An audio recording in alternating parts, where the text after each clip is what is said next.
9 décembre 2023, conférence de Monseigneur Carlo Maria Vigano. Le pape est-il catholique? Pouvons-nous donc être moralement certains que le locataire de Santa Marta est un faux prophète? Ma réponse est oui. Sommes-nous alors autorisés, en conscience, à révoquer notre obéissance à celui qui, se présentant comme pape, agit en réalité comme le sanglier biblique dans la vigne du Seigneur, ou comme le mercenaire qui n'est pas le berger et à qui les brebis n'appartiennent pas, et qui n'a nul souci des brebis? Oui. Ce que nous ne pouvons pas faire, parce que nous n'en avons pas l'autorité, c'est déclarer officiellement que Jorge Mario Bergoglio n'est pas pape.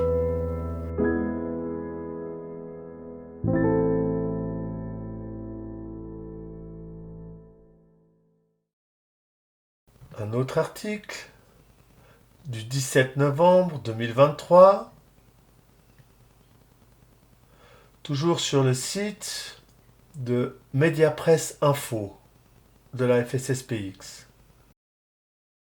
En théorie, l'action de gouvernement d'un pontife reste valable et efficace, même là où un seul acte peut être contestable. Par Monseigneur Carlo Maria Vigano. La tumeur qui s'est propagée dans l'Église à partir de la révolution conciliaire et s'est progressivement répandue en métastase au cours des années post-conciliaires a complètement conquis la tête avec le jésuite argentin. C'est précisément ce processus révolutionnaire dévastateur, avec pour issue funeste Bergoglio, que les conservateurs comme Monseigneur Schneider ne veulent pas admettre parce que cela engagerait dans la responsabilité de la situation présente tous les papes qui ont encouragé et déterminé ces prémices. De cela, on ne doit pas conclure que je partage les opinions des sédévacantistes.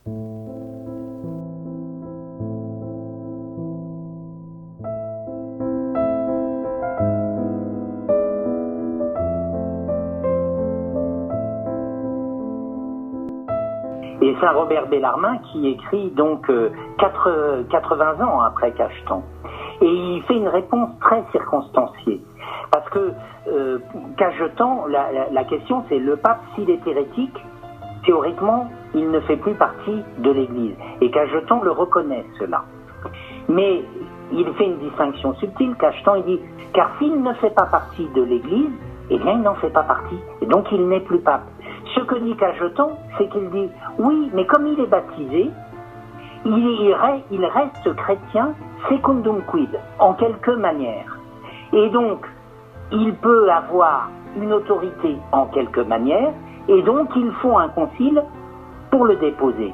Et Saint Robert Bellarmin dit, c'est un mauvais raisonnement. Pourquoi? Parce qu'il dit, soit on est catholique, soit on n'est pas catholique. Soit on a la foi, soit on ne l'a pas. Si le pape est hérétique, il n'a pas la foi. On peut constater la partialité et l'esprit de parti de François au profit de toute idéologie, pensée, projet, expression scientifique, artistique ou littéraire, qu'il n'est pas catholique. Cela pose d'importants problèmes de nature canonique qu'il ne nous appartient pas de résoudre. Bonjour à tous, nous nous retrouvons aujourd'hui ici pour réaliser une interview vidéo de l'abbé Francesco Ricossa, supérieur de l'Institut Mater Boni Concili et directeur de la revue Sodalitium que vous connaissez tous. Nous voulons aborder aujourd'hui une question d'actualité dont on a beaucoup parlé ces derniers mois. Il s'agit des déclarations de Monseigneur Carlo Maria Vigano, qui a été par le passé d'abord nonce apostolique au Nigeria en 1992, puis il a travaillé à la secrétaire d'État. En 2009, il a été muté au gouvernorat de l'État de la Cité du Vatican. En 2011, il a été nommé nonce apostolique aux États-Unis, ce qui est une charge très importante. Charge qu'il a occupée jusqu'en 2016 quand il a démissionné pour avoir atteint les limites d'âge, les 75 ans fatidiques établis par Paul VI pour envoyer les évêques à la retraite. Nous pouvons dire qu'il est maintenant retraité. C'est pour ça qu'il dit les choses qu'il dit. Il a beaucoup fait parler de lui ces derniers mois, surtout du fait des critiques qu'il a adressées à l'occupant du siège apostolique, Jorge Mario Bergoglio. Ces critiques ont eu un grand écho dans nos milieux et ont suscité aussi beaucoup d'espérance, puisqu'elles semblent aller dans le sens de ce que disent depuis des années les traditionalistes. Nous nous demandons donc ce que nous devons en penser. Il y a certainement de la part de Monseigneur Vigano des critiques très intéressantes. Nous remarquons cependant un certain mélange entre politique et religion, et aussi une vision extrêmement américano-américaine de l'Église et de la société. En pratique, ce que nous voulons demander aujourd'hui à M. l'abbé Ricosse, pour ensuite commenter certaines allégations de Vigano dans le détail. Que doit-on penser, les bons catholiques, des déclarations et critiques alors que Monseigneur Vigano fait concernant Jorge Mario Bergoglio? Voilà, alors je me limiterai à dire quelques mots pour vous donner mon avis personnel, celui de l'Institut en général. J'ai déjà eu l'occasion d'en parler avec vous en italien. Maintenant, je dirais un peu les mêmes choses en français, même si, parlant librement, sans un texte écrit, il est bien possible qu'il y ait des différences. Je voudrais tout d'abord donner une perspective générale afin d'avoir tout de suite une idée claire et par la suite, puisque vous allez me poser quelques questions sur des déclarations spécifiques de Monseigneur Vigano, alors on verra à fur et à mesure les différents thèmes qui peuvent se poser. Alors, la ligne qui me semble à suivre est celle de la prudence. Prudence d'un double point de vue. Prudence soit vis-à-vis de ceux qui pensent que de Monseigneur Vigano ou d'autres cas semblables qui pourraient se présenter dans le futur, il n'y a rien à espérer. Donc, un refus a priori de toute nouveauté qui pourrait venir de ce côté-là. Et d'autre part, prudence, encore plus, je dirais, vis-à-vis de ceux qui s'emballent pour Monseigneur Vigano, sans aucun esprit critique, en perdant de vue les principes. Alors, je voudrais mieux exposer ce que je viens de dire, les deux points, au risque d'être un peu long. J'espère pas trop. Donc, tout d'abord, la prudence vis-à-vis de ceux qui refusent en bloc, même sans prendre en examen ce que pourrait dire un Monseigneur Vigano, lui ou un autre, c'est un peu la même chose. Or, le fait que depuis un certain temps, surtout depuis depuis le pontifical, encore entre guillemets, de Jorge Bergoglio, il y a eu des réactions. Il y a eu des réactions parmi plusieurs occupants des sièges épiscopaux, tantôt des cardinaux, tantôt des évêques, qui ont pris position contre l'un ou l'autre erreur ou hérésie prononcée par Bergoglio, soit en posant des doutes, ce qui est tout à fait normal face à des déclarations qui ne sont pas claires de l'autorité, soit même en affirmant qu'il y a des véritables hérésies. Mais de ces derniers temps, c'est surtout la figure de Monseigneur Vigano qui a été marquante de ce point de vue-là, étant donné que Monseigneur Vigano ne s'est pas limité à poser des difficultés vis-à-vis des affirmations de Bergoglio, mais il est arrivé dans un processus lent, mais je dirais constant, oui, dans une évolution de sa pensée, à mettre en cause la doctrine elle-même de Vatican II et la réforme liturgique. Ce qui veut dire aussi qu'on a mis en cause, de quelque façon, les personnes qui ont occupé le siège depuis Paul VI jusqu'à Bergoglio, sans faire exception, sauf Jean-Paul Ier dont personne ne parle, n'est-ce pas, à cause du fait qu'il ait été là seulement un mois. Voilà donc la question qui, étant donné que nous tenons, je dirais, à la possibilité qu'il y ait quelque chose qui arrive de ce point de vue-là, ça serait en contradiction avec notre pensée de casser, je dirais, sans prendre en examen les critiques qui se sont levées contre certaines erreurs modernistes qui viennent de l'occupant du siège et des autres qui suivent sa position, qui sont haut placés. Et voilà donc pourquoi il faut espérer que cette évolution qu'on a constatée, étant donné que Monseigneur Vigano a commencé par dénoncer une complicité de Bergoglio dans les scandales, dans les questions de mœurs, qui ont eu lieu surtout aux États-Unis. Mais de là, il est passé peu à peu à remettre en question tout le gouvernement de Bergoglio de ce qu'il assiste de plus près.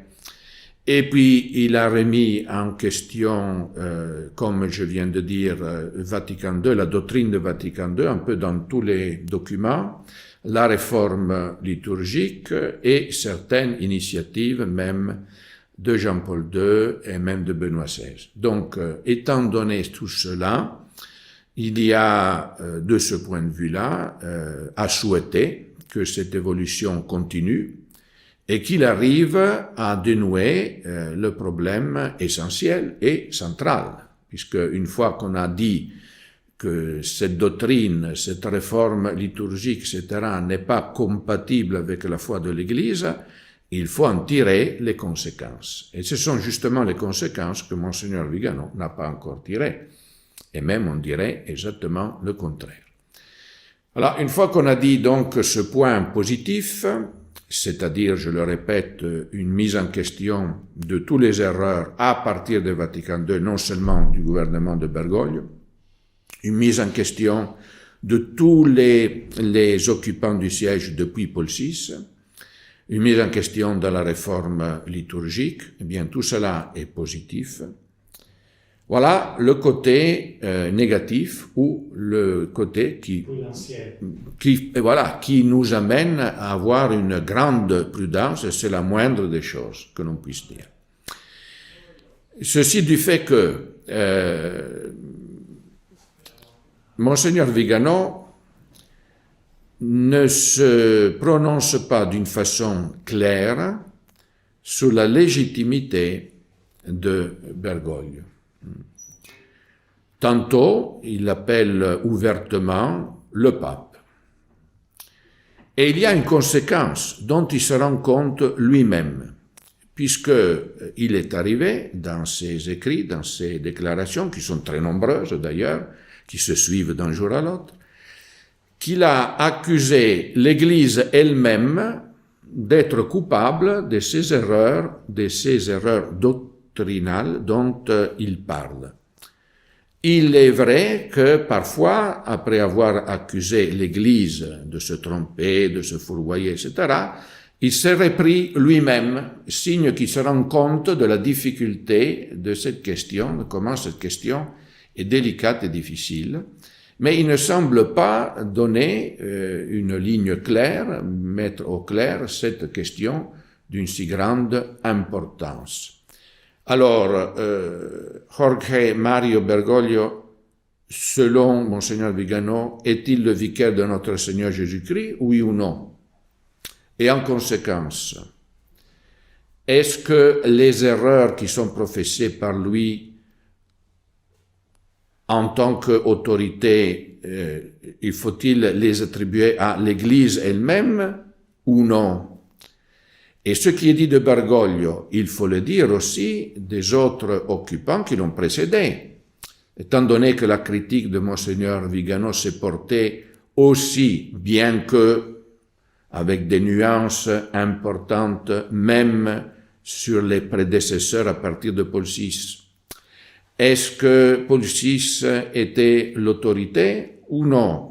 Et de même pour ses successeurs, Jean-Paul II par exemple, qui a nommé Monseigneur Vigano au poste de responsabilité qu'il a eu. Et Benoît XVI, Ratzinger, de même, était-il l'autorité ou non? Car il y a ceux qui pensent, peut-être Monseigneur Vigano lui aussi, que le véritable pape pourrait être Benoît XVI. N'est-ce pas? Mais cela pose exactement le même problème que pour François. Étant donné que Monseigneur Vigano lui-même a eu des critiques, par exemple, pour les journées d'assises, qui sont la responsabilité directe de Jean-Paul II et de Benoît XVI, rappelons-le. Voilà. Alors, première question, pense-t-il donc qu'ils sont l'autorité? Deuxième question, est-ce que par conséquent c'est l'Église qui est responsable de ce qu'ils ont dit et de ce qu'ils ont fait? Parce que si on accuse l'Église, on accuse par le fait même le chef invisible mais bien réel de l'Église, qui est notre Seigneur Jésus-Christ, qui gouverne avec son vicaire, avec Pierre, chaque jour, l'Église. Et encore, il est vrai que Monseigneur Vigano a critiqué le Concile lui-même, la réforme liturgique et les occupants du siège depuis Paul VI. Mais les met-il au même plan que Bergoglio ou non? Ou bien il fait une distinction? Et encore, quel genre de distinction fait-il?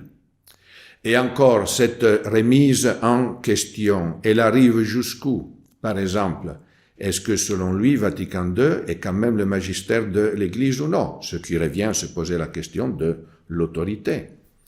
Est-ce que la réforme liturgique vient de l'Église ou non? Et par conséquent, quelle est la légitimité et la validité des sacrements donnés avec le nouveau rite? Rappelons-nous que si lui-même maintenant, semble-t-il, célèbre avec la liturgie de la tradition, il a célébré sans aucun problème et très longtemps avec le nouveau rite, et il a été sacré lui-même évêque avec le nouveau rite, ce qui pose d'ailleurs des questions sur la validité de l'ordination. Alors tout cela est un problème qui n'a pas encore été résolu. Et même il semble bien que pour le moment il a été résolu par la négative, c'est-à-dire que la contradiction est là, est présente.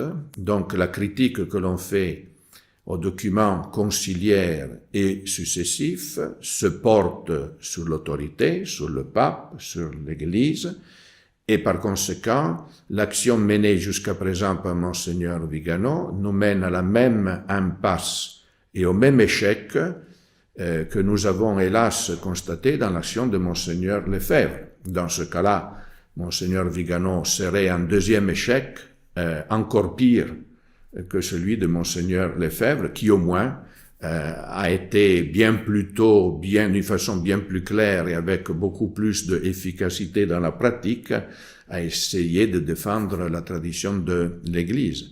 Dans ce cas-là, ce que Monseigneur Vigano fait et continue de faire amènerait les catholiques de tradition, comme on dit, dans une voie de garage. C'est la moindre chose que l'on pourrait dire. Voilà. Merci, Monsieur l'abbé, de votre réponse dans laquelle vous avez déjà évoqué la plupart des questions que nous allons commenter tout à l'heure.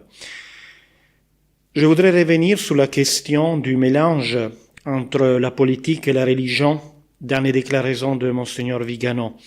En particulier, nous notons des critiques qui sont intéressantes surtout parce qu'elles viennent d'un prélat qui a eu un rôle important dans l'Église. Parce que ce sont des choses surtout qu'on n'entend plus de nos jours. Je cite en particulier d'une interview qu'il a donnée à la fin du mois d'octobre de l'année 2020. Je cite: Un regard juste et objectif sur la situation actuelle ne peut s'empêcher de saisir la parfaite cohérence entre l'évolution du cadre politique mondial et le rôle que l'Église catholique a assumé dans l'instauration du nouvel ordre mondial. Donc il parle ici de complexité de l'Église, et ici, comme vous le faisiez remarquer tout à l'heure, il y a un manque de clarté dans l'affirmation que tout cela vient de l'Église, et l'instauration du nouveau ordre mondial. Je continue sa citation. Il dit « Le chevauchement entre la hiérarchie catholique et les membres de la Deep Church, l'Église profonde, n'est pas un fait théologique, mais plutôt une réalité historique qui défie les catégories habituelles et en tant que telle doit être analysée. Nous savons que le projet du nouvel ordre mondial consiste dans l'établissement de la tyrannie par la franc-maçonnerie, un projet qui remonte à la Révolution française, au siècle des Lumières, à la fin des monarchies catholiques et à la déclaration de guerre à l'Église. Nous pouvons dire que le nouvel ordre mondial est l'antithèse de la société chrétienne. Il serait la réalisation de la diabolique cité du diable, opposée à la cité de Dieu dont il parle saint Augustin. Dans la lutte éternelle, donc, entre la lumière et les ténèbres, le bien et le mal, Dieu et Satan. Donc, qu'est-ce que nous pouvons dire sur ces affirmations et déclarations de Monseigneur Vigano? Comme vous avez dit, il y a des affirmations qu'on n'entend plus depuis longtemps et qui appartiennent à ce qu'enseigne l'Église dans ses documents. Nous pensons par exemple au magistère du XVIIIe, XIXe, XXe siècle, en condamnant donc cette lutte contre la chrétienté qui a été menée justement par la franc-maçonnerie, par l'illuminisme, par le rationalisme, par cette nouvelle société qui s'est implantée, donc on peut dire dans un mot par la révolution. Et on évoque si vous voulez, un travail contre-révolutionnaire qu'on ne peut que approuver. Mais d'autre part, il y a une première critique que nous sommes contraints de faire, hélas, et qui tient à ce qu'on a dit avant. C'est-à-dire qu'on attribue ce rôle négatif de collusion avec le nouvel ordre mondial, enfin disons plutôt avec une terminologie qui nous est plus chère, avec la révolution, qui remonte même avant à la révolution française. On peut penser aux révolutions anglaises, américaines, et avant même au protestantisme, et puis on pourrait encore remonter à d'autres phénomènes qu'on peut même pas nommer de nos jours. Eh bien,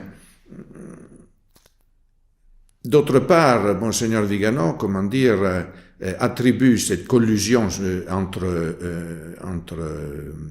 les modernistes qui sont à l'intérieur de l'Église à l'Église elle-même. Et cela est inacceptable. C'est-à-dire penser que c'est l'Église qui est coupable, qui est responsable de cette alliance adultère avec la Révolution, c'est erroné, c'est regrettable, c'est inacceptable. Voilà donc une première chose qu'il faudrait mettre au clair. Une deuxième chose qu'il faut mettre au clair, en connaissant d'autres textes de Monseigneur Vigano, que peut-être vous allez citer, en tout cas que nous n'avons pas encore cité, c'est que c'est très bien de dénoncer le rôle de la franc-maçonnerie, de l'illuminisme et de toutes les forces révolutionnaires. Et de ce point de vue-là, on ne peut qu'être d'accord. Le problème est un autre, c'est-à-dire quand Monseigneur Vigano identifie quelles sont les forces du bien. Et alors là, Monseigneur Vigano pense que les forces du bien seraient représentées de nos jours par par des personnes, par des mouvements, par des idées qui ne sont pas tout à fait ce que devraient être. Donc, des personnages, enfin, un peu de tout. C'est-à-dire, il y a un mélange. Dire une chose, c'est avoir une idée correcte de l'opposition entre la révolution d'une part, la contre-révolution de l'autre, ou comme on dit l'Église et la contre-Église, et cela est tout à fait correct et c'est un langage qui est catholique. Autre chose, par contre, c'est de faire un mélange qui n'est pas très prudent entre des questions éminemment religieuses, dogmatiques, d'une part, et des questions qui concernent la contingence politique ou sanitaire ou médicale ou d'autres questions qui ne sont pas strictement liées avec la question religieuse. Or, étant donné que il pourrait jouer un rôle si important pour résoudre la crise religieuse à l'intérieur de l'Église, j'estime qu'il est regrettable de mélanger des questions qui sont d'un autre ordre et qui sont surtout dans le domaine du contingent, sur lequel on peut avoir des opinions différentes légitimement, des jugements sur des personnages politiques ou d'autres choses qui laissent aussi ouvert à des opinions différentes, et qu'il est regrettable donc d'abandonner une position qui concerne le dogme pour s'occuper parfois, comme si c'était la même chose, sur des questions qui sont plutôt asexuaires, accidentelles, secondaires ou même discutables et sujettes à discussion. Voilà. Et donc cela, je pense, pourrait nuire et même nuit à l'action de Monseigneur Vigano, à ce qu'il pourrait faire de bien, éventuellement, dans l'hypothèse la meilleure pour l'Église, qui en a tant besoin. Une autre critique intéressante que fait Monseigneur Vigano est de faire remarquer le caractère extraordinaire et anormal de certains faits dans l'Église. Je cite, toujours de la même interview du fin du mois d'octobre de l'année dernière, « Les événements dépassent l'ordinaire connu par nos pères. Dans le temps extraordinaire, nous pouvons entendre un pape, et ici nous devons mettre les guillemets, tromper les fidèles, voir les princes de l'Église accusés de crimes qui en d'autres temps auraient suscité l'horreur et auraient été sévèrement punis. Témoigner dans nos églises des rites liturgiques qui semblent avoir été inventés par l'esprit pervers de Cranmer. Voir des prélats faire entrer l'idole impure de la Pachamama dans la basilique de Saint-Pierre et entendre le vicaire du Christ, encore là il faudra mettre les guillemets, s'excuser auprès des adorateurs de ce simulacre lorsqu'un catholique ose le jeter dans le Tibre. Voilà, dans cette citation, il y a des affirmations percutantes, n'est-ce pas, mais qui, tout d'abord, se trouvent en contradiction, comme vous l'avez fait remarquer, parce que les guillemets, c'est vous qui les avez ajoutés, mais c'est pas lui qui les met. Donc, d'une part, attribuer tous ces scandales au vicaire de notre Seigneur et à l'Église elle-même, ce qui est inacceptable. L'Église est sainte et le vicaire de notre Seigneur représente justement notre Seigneur, au moins quand il parle et il agit en tant que pape. Et par conséquent, on ne peut pas admettre cela. Il faut donc que Monseigneur Vigano trouve une solution. Là encore, je reviens toujours et je reviendrai toujours sur cette question, à la question de l'autorité, sous peine donc de se fourvoyer. Et de fourvoyer ceux qui le suivent et ceux qui l'écoutent. D'autre part, il y a des affirmations percutantes donc contre la réforme liturgique qui a été l'œuvre comme de quelqu'un qui a la mentalité de Cranmer, c'est-à-dire l'archevêque Félon, apostat de Cantorbéry, qui a introduit le calvinisme en Angleterre, qui est fini sur le bûcher, et ainsi de suite, accusation d'idolâtrie, etc. Et je me rappelle que aussi Monseigneur Lefebvre avait parfois des affirmations extrêmes, très dures, mais quand il fallait arriver à une conclusion, les conclusions ne suivaient pas. Donc parfois des affirmations presque trop dures, mais auxquelles ne correspondaient plus pas dans la pratique des conclusions claires. Et donc, par exemple, une liturgie qui semble sortie de la mentalité de Cranmer, mais puis, quelle est la conclusion? Est-ce que Monseigneur Vigano, par exemple, qu'est-ce qu'il nous dit sur le fait, est-il licite d'assister à la nouvelle messe? Voilà une bonne question. Ou encore, la liturgie catholique est à mettre plus ou moins au même plan de fait, comme licéité, avec les rites réformés.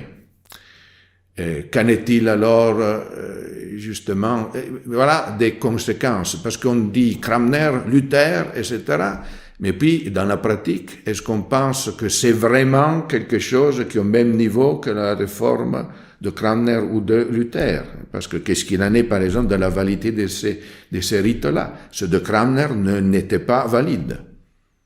Et alors, qu'en est-il de ceux de Montini? Voilà une bonne question. Parfois, il y a des affirmations très tonitruantes auxquelles ne correspond pas une conclusion peut-être plus raisonnée, plus calme, plus argumentée, peut-être plus nuancée, mais plus sérieuse et plus fondée. Les gens sont attirés par ces paroles, par des paroles très fortes, mais après, dans la conclusion. De même pour l'idolâtrie, mais alors il faudrait tirer des conséquences de cela. Voilà. Donc là encore, je souhaite qu'il y ait des conclusions qui sont tirées de certains principes. Peut-être plus de nuances dans les déclarations, mais des conclusions plus serrées, plus sérieuses, plus fondées. Que votre parler soit oui, oui, non, non. Donc, davantage de clarté doctrinale dans l'exposition de ces idées. Oui. Plus de théologie et moins de... journalisme. Voilà, peut-être, oui, peut-être. Une autre déclaraison importante est celle dans laquelle Vigano parle de l'éclipse de la véritable Église. Je cite: « Depuis 60 ans, nous avons assisté à l'éclipse de la véritable Église par une contre-Église qui s'est progressivement appropriée de son nom, a occupé la curie romaine et ses dicastères, diocèses et paroisses, séminaires et universités, couvents et monastères. La contre-Église a usurpé son autorité et ses ministres portent ses vêtements sacrés. Elle utilise son prestige, son pouvoir pour s'approprier ses trésors, ses biens et ses finances. » La chose intéressante qu'il fait et que nous avons déjà noté dans notre première réponse, c'est l'analyse aussi de l'origine de la crise actuelle. Je continue la citation. Le processus qui a conduit à l'éclipse actuelle de l'Église est sans aucun doute commencé avec le modernisme. La contre-Église a suivi son orbite malgré les condamnations solennelles du magistère qui, dans cette phase, brillait de la splendeur de la vérité. Mais avec le Concile Vatican II, l'obscurité de cette entité fallacieuse s'est abattue sur l'Église.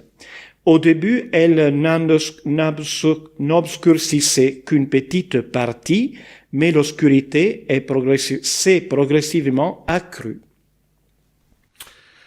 Oui, c'est un texte qui est intéressant. On voit la mise en question, comme on a dit, du Concile Vatican II lui-même. C'est positif, mais c'est même nécessaire. On voit le constat que les conséquences se sont étendues à toute l'activité de l'Église, évidemment. Donc il n'y a rien qui échappe, rien qui se sauve. C'est positif aussi. De très positif, c'est le fait de voir que tout cela a son origine dans une hérésie, qui est même la réunion de toutes les hérésies selon la parole de Saint-Pédis, c'est-à-dire le modernisme, et que tout cela est l'œuvre comme d'une contre-église. Tout cela est positif, on s'en réjouit, et c'est même étonnant qu'après tant d'années, il y ait une personne qui a occupé des places importante qui déclare des choses de ce genre. On n'est plus accoutumé à de telles déclarations. Mais dans le même temps, il y a aussi, et encore une fois, des difficultés. Donc on est toujours dans la même chose. Il y a des choses positives et des choses qui ne le sont pas. Tout d'abord, pour décrire la situation actuelle de l'Église, Monseigneur Vigano fait recours à l'image de l'éclipse. Toutefois, tel que Monseigneur Vigano explique les choses, des questions se posent. C'est-à-dire, un astre, selon lui, éclipse l'Église. Mais, où est-elle l'Église catholique pour lui maintenant? Exactement, c'est une question qu'il faudrait éclaircir. Elle existe certainement, mais où est-elle? Quel est au juste cet astre qui éclipse l'Église catholique? Cela n'est pas dit clairement non plus. Et puis l'autre affirmation, selon laquelle l'éclipse s'est fait peu à peu. Au début, elle ne obscurcissait qu'une petite partie et puis maintenant elle est devenue pratiquement totale, peut s'interpréter de deux façons différentes. L'une, selon laquelle on voit de plus en plus mieux les conséquences du modernisme qui a triomphé à Vatican II. Et cela est vrai, plus le temps passe, plus les choses sont évidentes, plus les choses sont claires. Dans ce sens, donc, ça serait légitime de parler d'une progression, d'une augmentation. Mais l'autre, par contre, et je crains que c'est cela que Monseigneur Vigano entend dire, est plutôt qu'au début, la crise n'était que partielle. Et c'est seulement sous Bergoglio qu'elle est devenue vraiment ouverte. Et encore alors, ça serait retombé dans la position du cardinal Barck et d'autres, selon lesquels c'est seulement Bergoglio au fond qui pose problème, et les prédécesseurs, même si on peut leur faire quelques critiques, quelques objections, etc., sont fondamentalement catholiques, ne posent pas de problème. Et alors cela est tout à fait erroné. Ça serait vraiment se tromper. Bergoglio, il a raison, au moins quand il dit « Je n'ai fait qu'appliquer Vatican II et de continuer ce qu'ont fait mes prédécesseurs ». Et c'est tout à fait vrai. Tout à fait vrai. Donc, je crains fort que Monseigneur Vigano ne pense au fond, malgré les quelques critiques qu'il a fait, soit à Paul VI, soit à Jean-Paul II, soit même à Benoît XVI, qu'il ne pense au fond que leur cas est nettement différent et distinct de celui de Bergoglio. En réalité, c'est fondamentalement le même problème. De ce que vous venez de dire, on peut se poser effectivement la question, s'il y avait encore Ratzinger ou Jean-Paul II, est-ce que ces critiques auraient été faites, oui ou non? Et puis pourquoi aussi tous ces monseigneurs et cardinaux parlent quand ils sont à la retraite? Écoutez, ça c'est la faiblesse humaine. On a vu avant Monseigneur Vigano, un célèbre professeur de l'université pontificale du Latran, que lui aussi, il a attendu la retraite pour parler. Disons que du point de vue personnel, ça, c'est une question qui les concerne, leur conscience avec le bon Dieu. Pour le bien de l'Église, peu importe pourquoi ils parlent, mais ce qui compte, c'est qu'ils parlent. Seulement qu'ils doivent parler droit, ils doivent parler juste, et tout ce qu'ils disent doit correspondre à la vérité. Et nous avons déjà identifié des problèmes et des limites dans ce que Monseigneur Vigano a dit. Encore plus ce qu'a dit le cardinal Barck, Monseigneur Schneider ou d'autres qui de loin n'ont pas compris quelle est la véritable situation actuelle et le gros problème. Voilà. Pour le reste, vous m'avez demandé encore, est-ce qu'ils auraient parlé s'il y avait Jean-Paul II ou Benoît XVI? Les si et les ma, on ne sait pas. Mais certainement, il y a une chose qui est sûre. Quand il y avait Jean-Paul II et Benoît XVI, ils n'ont pas parlé. Il y a eu le scandale d'Assise, ils n'ont pas parlé. Il y a eu la visite à la synagogue à Rome, ils n'ont pas parlé. Il y a eu des documents apparemment du magistère qui ne sont pas du magistère scandaleux et ils n'ont pas parlé. Il y a eu un nouveau code, ils n'ont pas parlé, et ainsi de suite. On pourrait continuer avec toutes les choses que l'on connaît très bien. Donc, qu'est-ce qu'ils feraient aujourd'hui? Peut-être ils parleraient. Qu'est-ce qu'ils ont fait dans le passé? Ils n'ont pas parlé. Remercions Dieu qu'ils parlent maintenant, à condition qu'ils parlent juste jusqu'au bout et qu'ils arrivent aux conclusions qui sont nécessaires pour que l'Église soit vraiment aidée dans la situation présente. Une autre observation intéressante de Monseigneur Vigano concerne la question liturgique. Il parle de cette attitude, de sentiment d'infériorité, ce complexe à l'égard du monde moderne que nous trouvons chez un personnage comme Paul VI, surtout.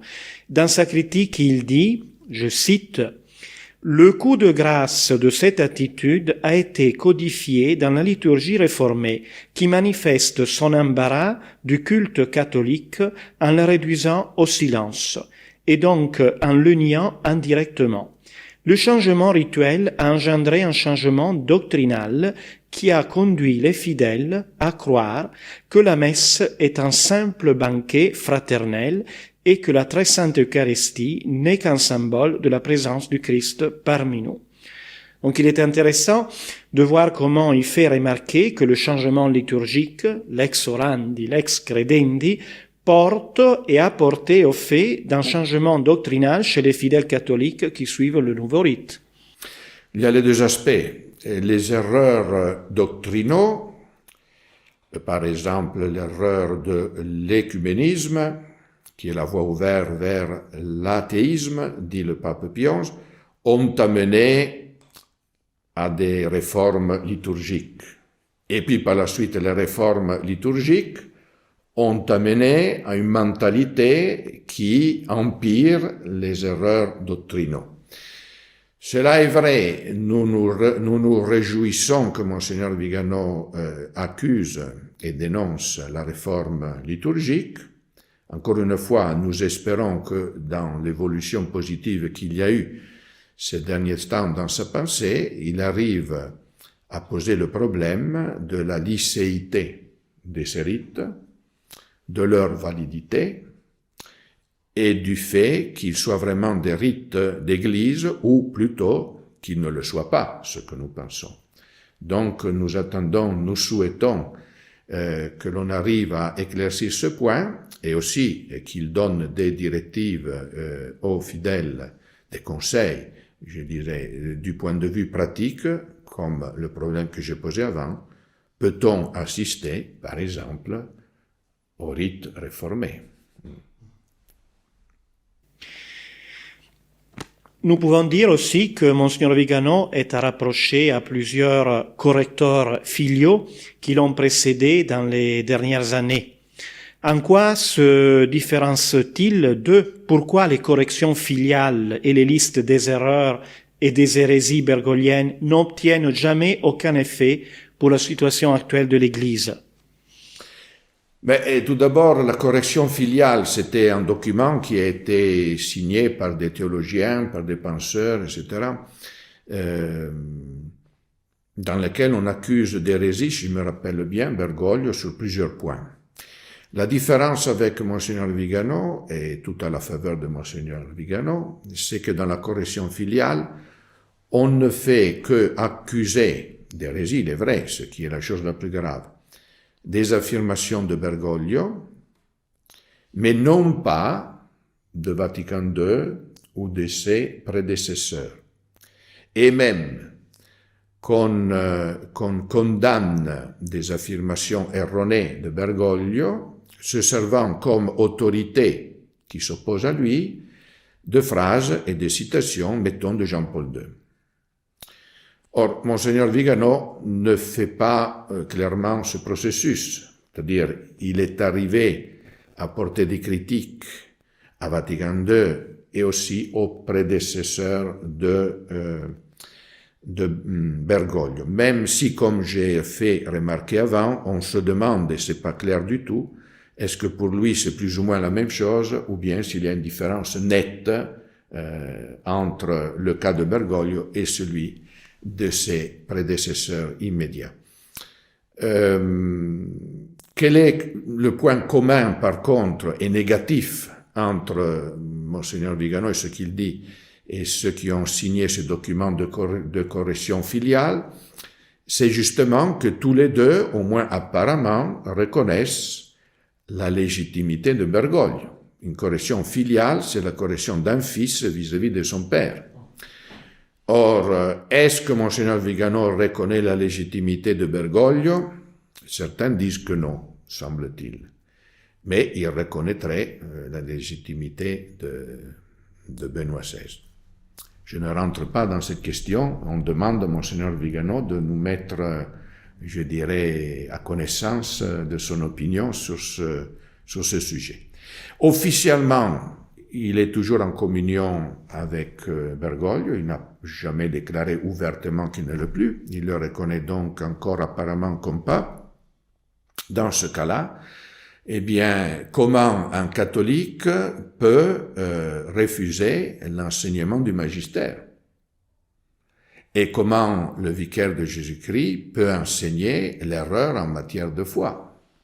Non pas en tant que docteur privé, mais en tant que celui qui enseigne l'Église. Alors parfois, il y a des déclarations de Bergoglio qui sont faites en tant que docteur privé, d'une façon tout à fait informelle, mais d'autres non. Donc, la correction filiale, c'est une contradiction dans les termes, dans le sens que s'il y avait vraiment hérésie ou erreur, on ne peut pas penser que cela vienne de l'Église et donc de son chef.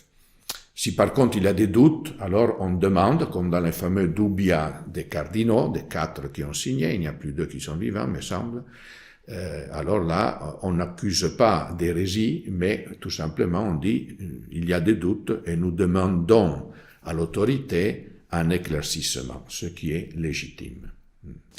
Il y a certainement, comme vous avez déjà fait remarquer dans vos réponses, une évolution dans la pensée de Monseigneur Vigano.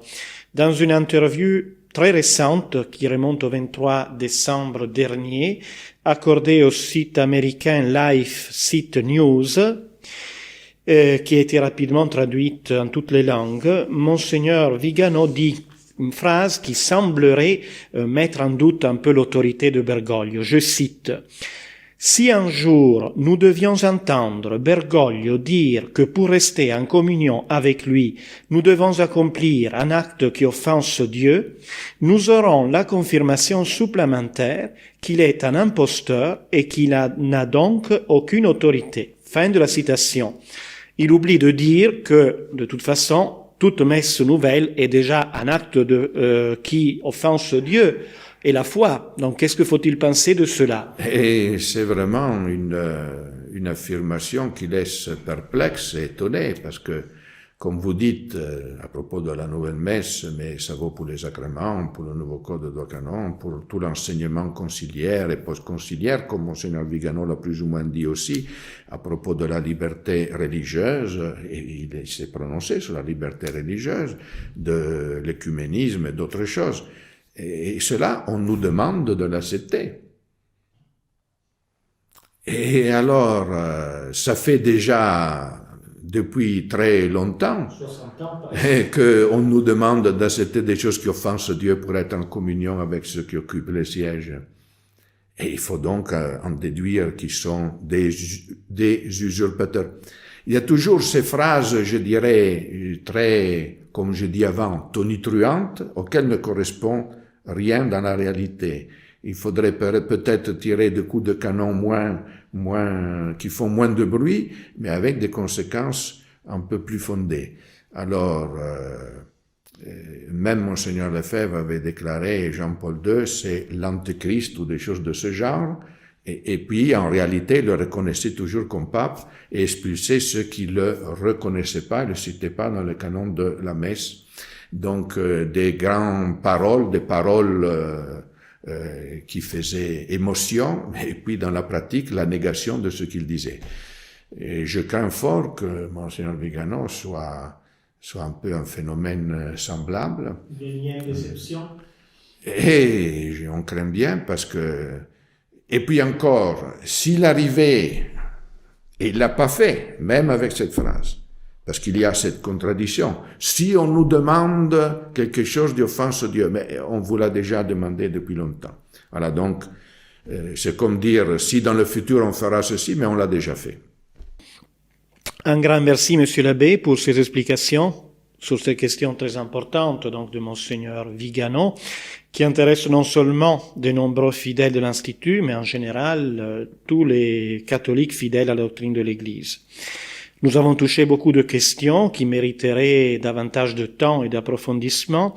Peut-être nous aurons l'occasion d'en revenir dans d'autres interviews. Nous pouvons faire enfin un souhait pour l'année qui vient de commencer à tous les fidèles de l'Institut et aux catholiques fidèles à la doctrine de l'Église. Eh bien, ça serait facile de dire on souhaite une année meilleure que la précédente, qui a été de beaucoup de points de vue catastrophique. Mais je pense que tout le temps que Dieu nous donne est un temps béni, parce que les temps soient heureux, que les temps soient malheureux, on peut toujours travailler, souffrir, faire quelque chose pour notre Seigneur. Le temps que Dieu nous a donné est bref, nous devons l'utiliser pour son service. Donc je ne peux que souhaiter à tout le monde de travailler et de faire quelque chose pour le Christ. Merci, Monsieur l'abbé.